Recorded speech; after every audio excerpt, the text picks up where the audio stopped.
Le chef de l'État a quitté l'Algérie ce jeudi. Visite, signature d'accords de coopération et audience ont meublé son séjour. Hier, le président Alassane Ouattara a visité une usine de chocolat sur place. La synthèse dans ce 13 heures. L'actualité, c'est aussi la célébration de l'Ascension, une fête chrétienne qui marque l'élévation au ciel de Jésus-Christ après sa résurrection. Louanges et prières dans les églises ce matin. Au Tchad, l'opposition rejette les résultats de la présidentielle et appelle à une journée ville morte ce jeudi. Bonjour et bonne fête de l'Ascension à tous. La fête de l'Ascension à l'origine de ce jour férié, on en parlera largement dans cette édition. Mais avant, disons que le chef de l'État a quitté l'Algérie ce matin après un séjour de 4 jours. Le président Alassane Ouattara et la première dame ont visité notamment les villes d'Alger et de Constantine. Visite qui s'inscrit dans le cadre du renforcement de la coopération bilatérale et des relations d'amitié qui lient l'Algérie et la Côte d'Ivoire depuis plusieurs années. Après 4 jours, donc, le président Alassane Ouattara a quitté l'Algérie, mais avant son départ ce jeudi, hier, il a visité une usine de fabrication de chocolat. Le point avec notre envoyé spécial, Jérôme Kofi Aboulin. Constantine, ville algérienne où est née la première dame de Côte d'Ivoire, Dominique Ouattara. C'est dans cette ville que le président Alassane Ouattara, au 3e jour de sa visite d'État en Algérie, s'est rendu ce mercredi en compagnie de son épouse. Constantine, également ville industrielle par excellence de l'Algérie, le déplacement du couple présidentiel dans cette localité a été l'occasion pour le chef de l'État ivoirien de visiter plusieurs unités industrielles.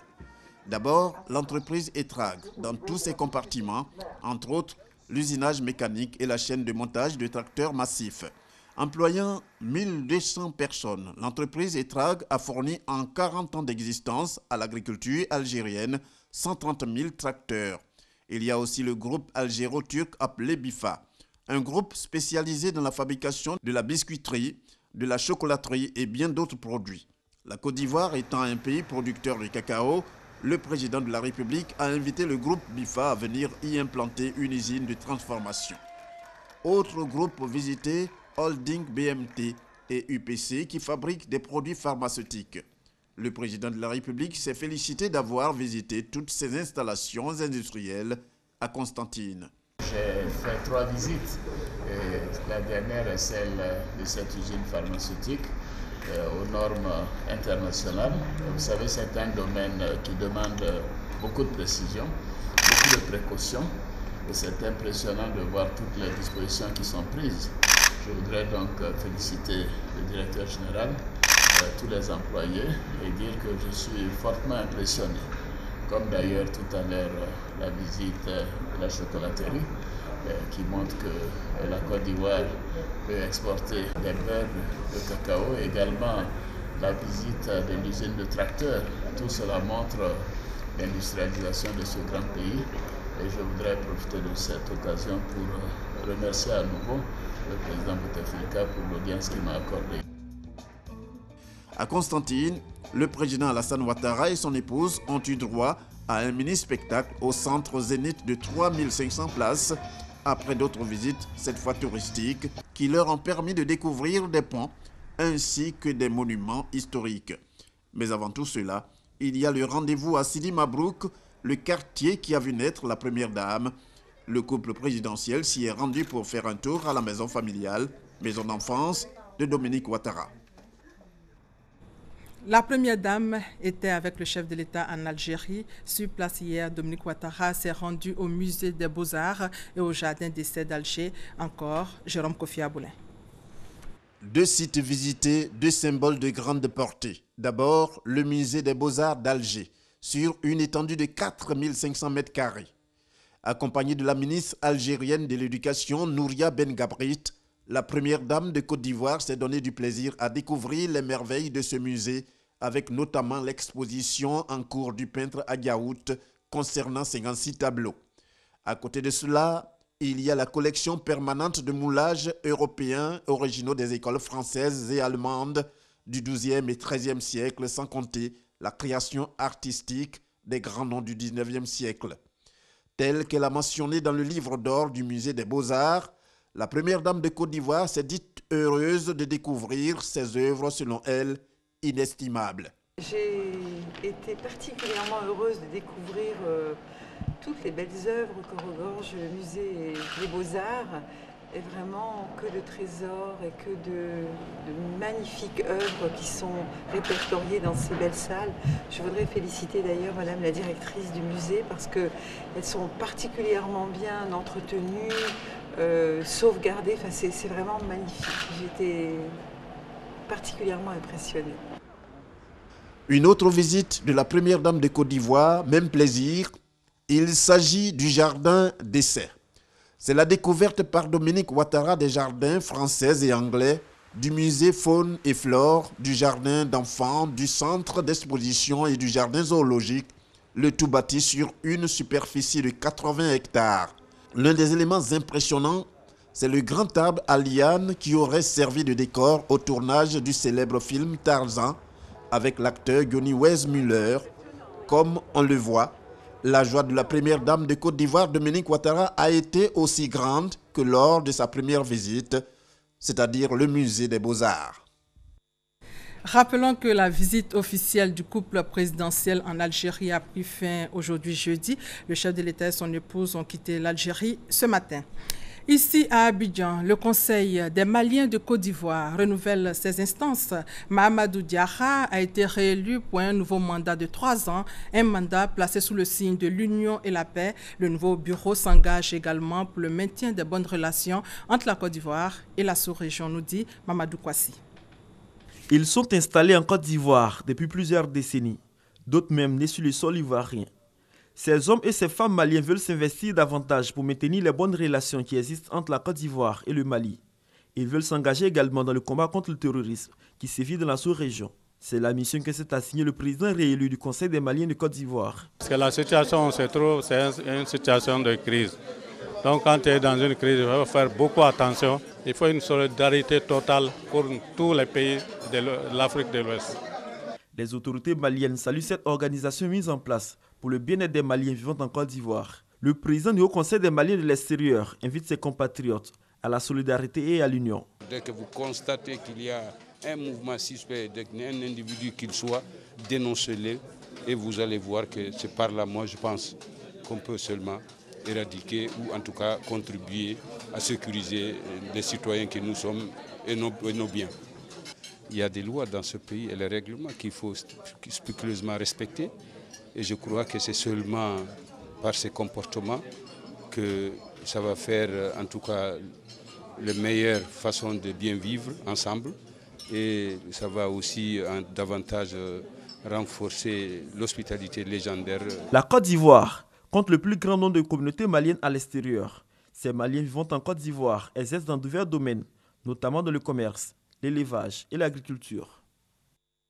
Dans l'actualité, les chrétiens célèbrent ce jour l'ascension qui marque l'élévation de Jésus-Christ au ciel. Louanges et prières dans les églises ce matin, les temps forts avec Patricia Oumou et Tia. 40 jours après Pâques, la résurrection du Christ marquant sa victoire sur la mort est célébrée.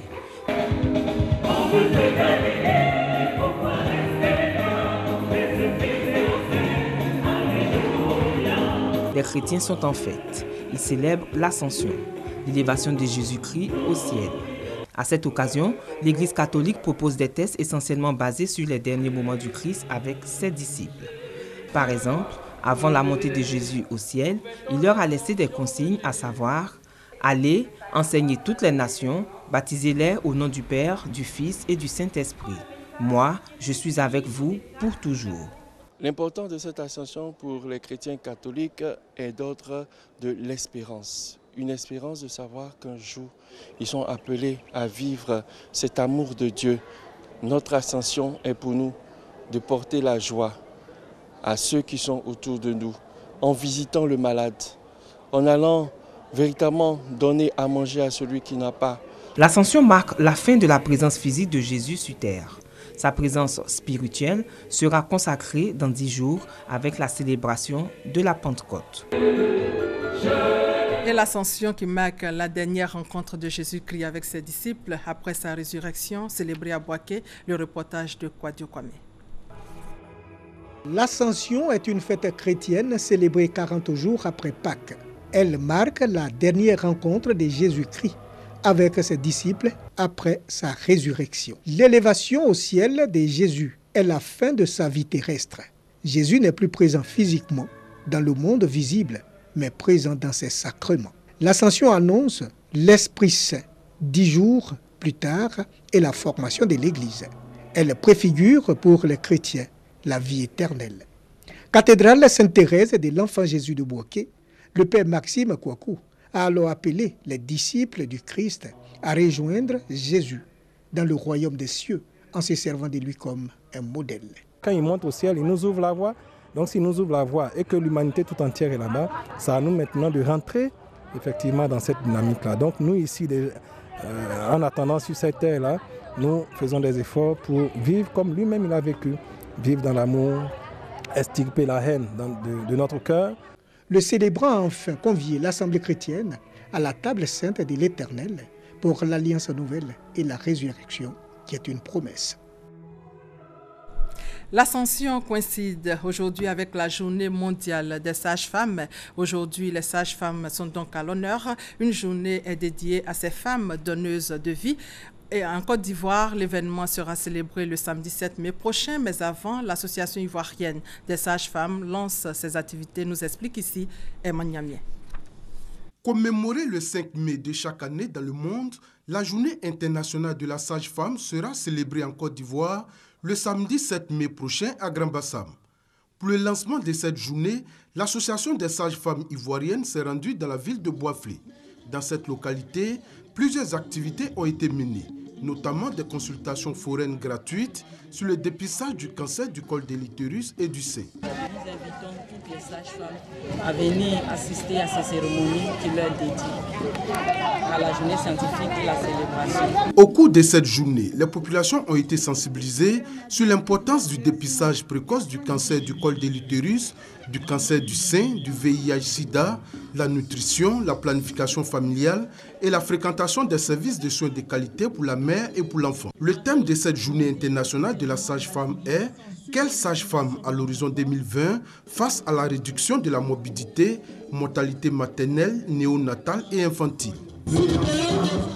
Et la journée mondiale de la liberté de la presse, elle a été célébrée il y a 2 jours. À cette occasion, l'ambassade des États-Unis et l'Institut polyvalent des sciences et techniques de la communication ont organisé une conférence débat à l'ISTC, échange qui a permis aux professionnels de partager leur expérience avec les jeunes étudiants en journalisme.